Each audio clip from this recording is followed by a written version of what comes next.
কেউ নয়ন ভাই কি করেন? হ্যাঁ তেল বড়ি গাড়ি মানে তেল। ওই আপনি তো পানি ইলে আইয়া করতেছেন দেয়া যায়। আরে ভাই আমি তো গরিব মানুষ, আমার তো টাকা পয়সা নাই, এই জন্য আমি পানিতে গাড়ি চালাই। পানি দেওয়ার গাড়ি চলে এটাও কি সম্ভব?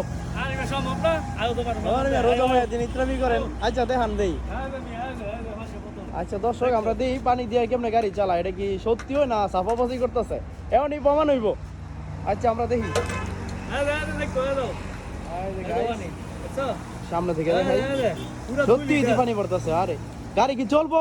আরে চলবো খালি কি, হ্যাঁ দেখো কেমনে চলায়, এই যে বসছি। হ্যাঁ রে জীবন পুরা- বড় দেখছি এ ফানি দা মোটরসাইকেল চালায় কেমনে সম্ভব? এটা তো আঙ্গ বিশ্বাস হইতেছে না। দেখা দাও ওখানে ভালো দেখা দাও এই যে বারেক ভাই কথা না। এটা কি ওই মুরব্বিও কইতাছে পানি দাও বলে গাড়ি চালাইবো। দর্শক দা আমরা একটু দেখে নেই যে এটা কি সত্যি না মিথ্যা। আরে ভাই এই যে দেখো হ্যাঁ খালি ফানি দা চালায় খালি ও স্টার্ট হয় না তো। ওর স্টার্ট দিলে লাইছে ব্যাপার কি? সত্যি ইতি পানি দিয়ে গাড়ি চালাইতেছে কেমনে সম্ভব এটা? এই যে ওরে ওরে গাড়ি দিয়ে যায় আবার। আরে হুইনা দাও চল, এই যে গাড়ি চল, এই যে দেখছো